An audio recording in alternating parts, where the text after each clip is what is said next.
I didn't think of it at the time as anything but trying to build a practice. For those of you who know Brian Chase, Brian started with me as a college student and was with the firm all the way through college and law school and becoming an attorney. And we became a partner.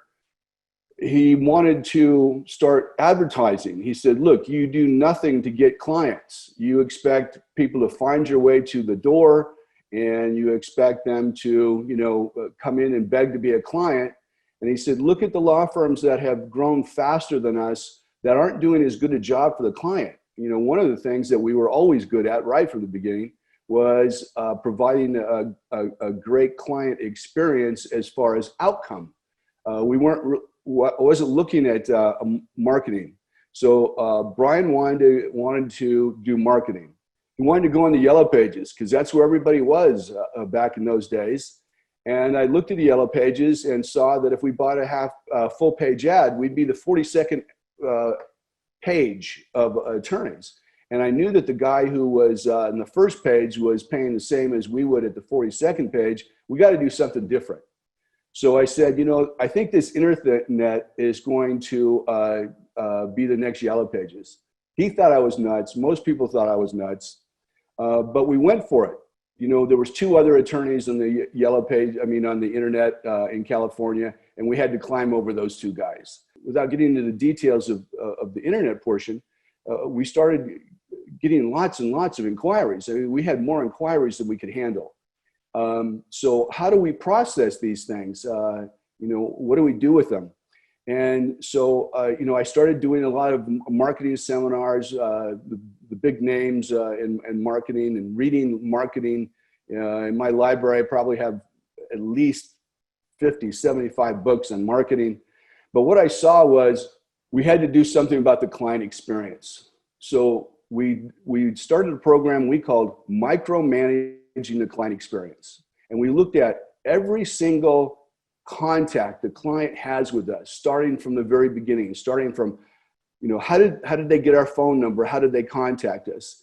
And then sitting down and looking at how they saw the firm and what their experience was. At the same time, I did what you mentioned. I went to the Four Seasons. I went to the Ferrari dealer. I went to the Bentley dealer. And I went to the Montage, and I saw what they were doing. What was the experience like? What's it like when you pull up to the valet parking at the Montage? How do they greet you? How do they create this client experience? And it was like, wow, these guys have been doing it for a long time. How do we do that? One of the things that I realized too was not everybody that we wanted to sign as a client in those days signed with us as a client. What could we do better to raise the percentage of people who are signing up with us?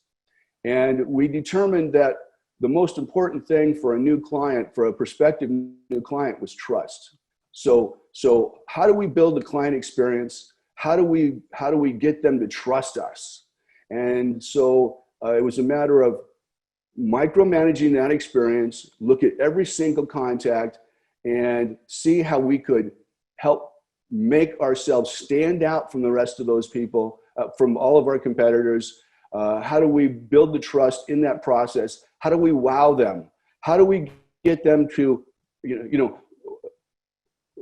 our thing was build trust, sign the client, turn the client, manage the client's expectations, and turn the client into a referral source. So those were the 4 things we were trying to accomplish. And then how do we do that? So, can you say those one more time, John? That was really good. So the first thing we're trying to do is build trust, manage expectations, turn them into a referral source, wow them. One of the things that we noticed was when we wowed the clients would go to physical therapy and they'd be bragging about their attorney to the other people at physical therapy, right? And we were starting to get people coming from, I heard about you when I was at physical therapy, and I thought maybe it was the therapist that was sending them. No, it was our sitting there in the reception room bragging about their attorney.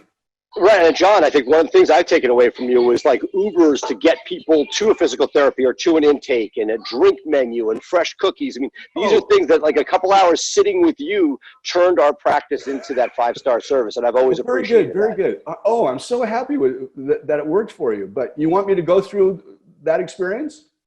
Yeah, like Give what I people a think. flavor. Yeah, just a couple points, John, because we like to operationalize things on these calls. So if there was maybe you could list off a couple cool things, but if there was like one or two that everyone on this call should implement in the next 7 to 14 days in their practice, that would be like, whoa. Well, let's go through walking in the door. So first of all, when you come to the Bisnar Chase offices, our name is on the building. Now, you know that's not because I own the building. It's because I worked that out in my lease. So that was the first wow factor. I come into the office, and the office looks like interior designer's office, not a law firm. It does not look like a law firm. It was designed to wow you. When you walk through the door, the receptionist knows who you are and greets you by name. Now, how many times do you go to your own doctor's office or some other professional that you go to, and they barely look up at you? Our receptionist's job was to make eye contact, welcome you warmly by name. And that started the wow process right from there. And then you were invited to take a seat. The reception area only has 4 seats. What's that saying? This is not a mill. This is not. This is so cool. There's not a whole lot of people coming here, right? There's a 14-foot waterfall in the reception area. My wife is an interior designer. The seating was outrageous. It's a small area. It's only 4 seats, but it's outrageous. Then our greeting person comes along with a menu, and asks you if you would like something to drink. And it had like, literally 15 different coffees, 15 different teas, 15 different soft drinks. And she asked you to choose one of these. And if you didn't choose one, you wound up getting a bottle of water that says Bisnar Chase on it. Now, how many people are doing that, right? What did that cost me? I'm trying to wow you. Then the idea was that you were to sit in that waiting area 5 to 8 minutes. Why 5 to 8 minutes? Because we wanted you to take in the waterfall. We wanted you to see all the plaques on the walls. We wanted you to see the plaques were not on the walls in the reception. The plaques were on the wall in the conference room that you could see because the conference room was glass and the conference room was decked out. So then a paralegal comes and takes you into the conference room. They take your drink in with you, and they sit you down, and they start going through filling out the information that you would normally fill out. And normally the information that the receptionist gives you to fill out on a clipboard and doesn't even look at you and says, here, fill this out. No. You come in, and we ask you the questions, and we fill it out with you. And that particular intake person is well trained and building a rapport with you and gathering the information from you and feeling your pain and acknowledging whatever it is that you came for. And so real quick, John, everyone in the chat right now, say yes right now if this is like mind-blowing, because it's pretty mind-blowing for me. Say yes in the chat right now if this is crazy. Look at all these yeses, John. This is amazing. Oh my, keep going. Okay, so then and I'm also interested, how can people do this in the digital world? How have you pivoted now that we're not going to the office, but continue? Pivoted? Hell, I'm living in Maui. I'm not doing shit, but growing food for food banks. That's what I'm doing. The whole idea of that experience was to give them something greater than they expected. Going to the Montage, going to the Mercedes dealer, going to the Ferrari dealer. And, you want to learn how to do this, go to upscale places. I would take part of the staff and we'd go to dinner at the Montage because the montage, they have a program where I think it's every 6 months, every employee goes back through their employee customer engagement training again. And they keep going through it so that you keep refreshing it. And not only that, but when it's like if you're at the montage and you walk by one of their employees, they stop. They don't just walk by you. They stop, they look you in the eye, and they say, good morning, good afternoon, whatever it is. And they stay there until you walk by them. Now, you don't get that at Motel 6. Wait, I got a big, something must have happened. Like there must have been something that made you go this detailed into each individual thing. 5 to 8 minutes? Like how did you, each individual, how did you, did you take LSD for a weekend or something to think through all this? We were so inundated in the number of inquiries we were getting from the internet. And we wanted to be able to, we didn't know how long this would last. So we wanted to maximize those contacts with people. We wanted everybody to come in that came in to be so wowed that even if they didn't hire us for some reason, maybe they didn't have a case that we wanted or something, we wanted them to talk about this service. We wanted them to remember it. And not only that, but what we found is if we had a better experience up front, we had a better experience with the client all the way throughout. We had built so much trust and we were so professional that anything we told the client, they hardly ever questioned, right? So the better job we did on that front end, the better experience we had, the better opportunity we had to turn them into a referral source.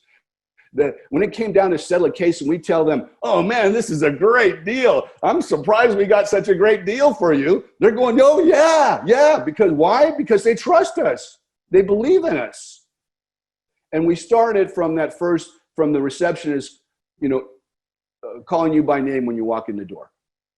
So how did we do it? No, we didn't take LSD, but that's a really good idea.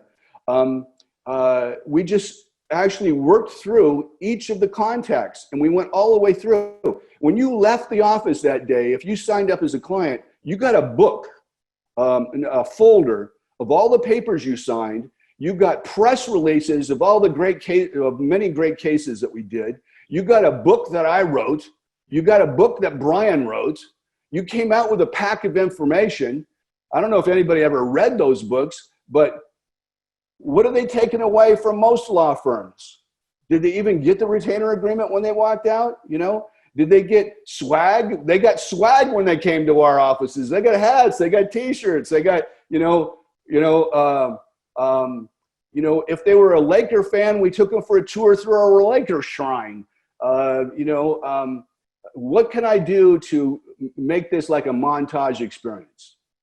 So what about in this virtual world we live in, what's something that doesn't involve going to the office that is still within this mind-blowing, I can't even ask you any other questions other than I'm speechless. This mind-blowing framework or system you've built. What's something that doesn't involve the office that we could do, for firms who are operating virtually? Well, I'm not sure. But some of the things I would do would be that they would be getting something in the mail from me. We all love getting the smiley package from Amazon, but I would send you my book. Whatever the newest book we have. I'm going to send you something. I want to have you have something physical in your hand. Even if it's a Bisnar Chase cap. I don't have one here. But something tangible, something that sets what is everybody else not doing. I would make that experience as easy as possible as well online. So I'm not very good, with computers and stuff like that. So anything that somebody can make it easier for me, like last week, I couldn't even get on here because I didn't figure it out. Okay, so this week you made it really easy for me. Okay, so I would make it really easy to engage with me. I would keep the wait time as short as possible. I would use the person's name every time I can. That's another thing that we taught our staff to do. So Bill, if you come into the office, the receptionist is going to greet you by name. Everybody's going to call you Bill. Everybody's going to use your name. One of our rules was if you walk through the lobby, if an employee walks through the lobby and there's somebody there, they stop and say hello to the person in the lobby. They introduce themselves. You know, you're not a stranger. You become part of our family. You're part of our group. So John, here's a big question. So how do you do that online? Well, yeah, I mean, it's you know, having a simple homepage with minimal options and it making very easy for someone to contact you for consultation. And I have a video on this, but I'm just mind blown. Let me ask you this one question, because there's a lot of leadership behind this. This is my biggest pressing question. Seth, if you have one final question before we sign off here, after I ask this, please ask. My question is this: I'm a younger guy. I have, coming up on around 15 full-time employees. It's my third full year in business. And the interesting, I have an amazing team, and I'm probably not the norm, because I'm like a Tony Robbins type person with my team. Right. But for someone who doesn't have staff who are like very bought into I'll call it differentiated thinking, how did you pull this off from a leadership perspective to where you didn't get people going, kicking and screaming, saying, we want to just do things where we can punch in and punch out? Or like, was there a way you made this fun, or was it like a sharp accountability thing? If you don't turn and greet the client, you're fired if it happens 3 times? Or was it more like a game? Or how did you lead this initiative? First of all, it was only one time. You greet the client as they come in. You only get one shot at doing that. Okay. So number one, what I learned is you had to model it. You had to treat your employee. How do you get your employees to treat your clients well? You treat your employees well. All right. Some people, no matter how well you treat them, they're never going to pass that on. That person's gone. So Bill, you talked about how great your staff is. So at Bisnar Chase, what we did is we had a program called Superstar. Every employee has to be a superstar. And for example, when you get hired, after you'd been at the firm a week, 10 days, they'd have a sit down with me. And normally I'd never met the person before, but basically I would ask them, Bill, have you ever played sports? You want to role play? Yeah. Yes. Ever played sports? Yeah. What level? What was the highest level of sports you played? Dirt biking, qualified for nationals. Qualify. You had to qualify, right? Right. Yep.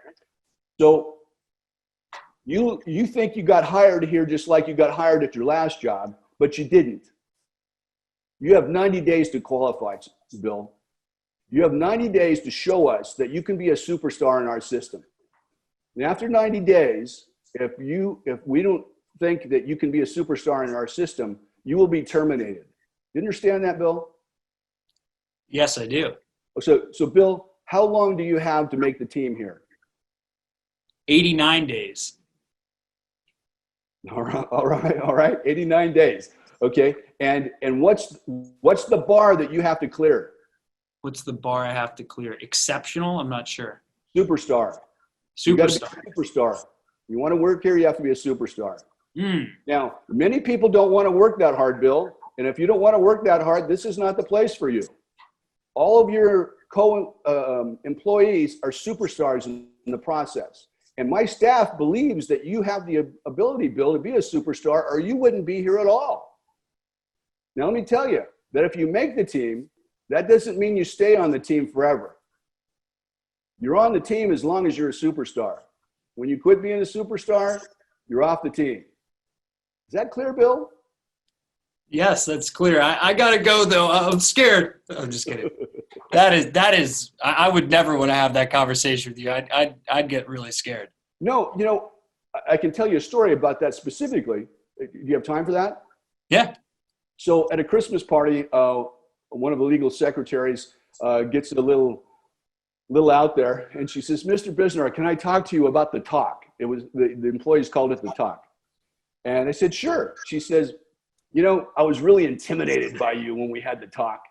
And she said, "What you don't know is I packed up all of my things and took it home with me that night because I was never coming back. I was never going to work for you." And she said, "But I couldn't sleep that night. All night I thought about the talk." And she said, "What I realized was you were trying to scare me away. And you were telling me I couldn't make the team." And she said, "By morning, I was determined that I was going to make the team. I was going to show you that I could be a superstar in your system. And I came back to work, and I've worked harder for you than I've worked for anybody in my whole life." About 4 years after that, she quit. And she told her supervisor that she couldn't keep up the pace, that it was just too hard for her to keep up the pace, and she needed to work in an office that didn't demand as much production and following the rules, and that she loved her time at Bisnar Chase, but it was just too much for her to keep up with. Wow. Jeez, that is amazing. So it seems like it comes down to, Seth, I want to hear your final question before we sign off today. We almost hit the 90-minute mark, but it seems like, just reflecting, it comes down to setting the proper expectations. It's almost similar to the 4 things you said to your leads: build trust, expectations being number 2. You're doing that with your staff, expectations. And actually, I think probably you're building trust because most employers, most bosses, quote unquote, want to hide tough conversations like that. But I think that actually diminishes trust. So, Seth, what would be kind of your last question? Sure. Well, look, we could talk an entire day on my next question, but thank you so much. I know there's a lot of background noise here, trying to work remotely. But what I'd love you to just talk a little bit about, and I've tried to emulate but have not been as successful, is your employee incentive programs and how you've dealt with using trips and other things to make sure that you did get those superstars performing like superstars. Yeah. Bisnar Chase sends 8-10 employees a year to Maui for a week. I can almost see the hotel out my window.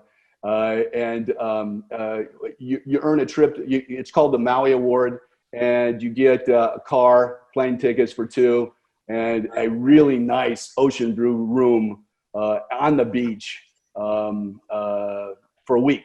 And employees kill for it. And there's various ways you can earn the Maui Award, and I can go into that another time or now. But yeah, Maui Award. Everybody, and then when we have firm-wide workshops, many times what we'll do is the people who have won a Maui Award will wear a lei. I mean, an actual Maui lei, and you'll see that some of them have 3 or 4 leis.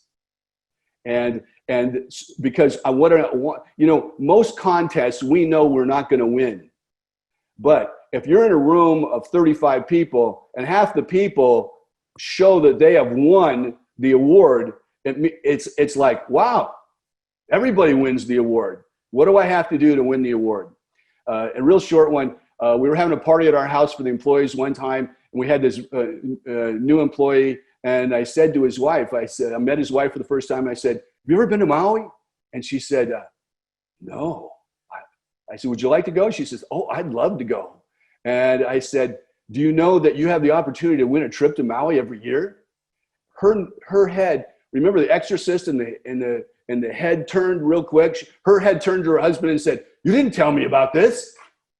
I had an employee tell me that her kids ask her on a regular basis, "Mom, when are we going to Maui again?" That's the best motivation ever. Oh, man. That is amazing. Some of the people probably go almost every other year, maybe every 3rd year, because they meet their goals. They do whatever it takes to win that Maui Award. Unbelievable. So So from a financial standpoint, you may think, well, gosh, John, it costs you $5-7 grand to send that person. What is increased production worth? What is it worth for that employee to reach the goal that we mutually set for that employee? You know, it's more than $5 to $7 grand, I tell you that.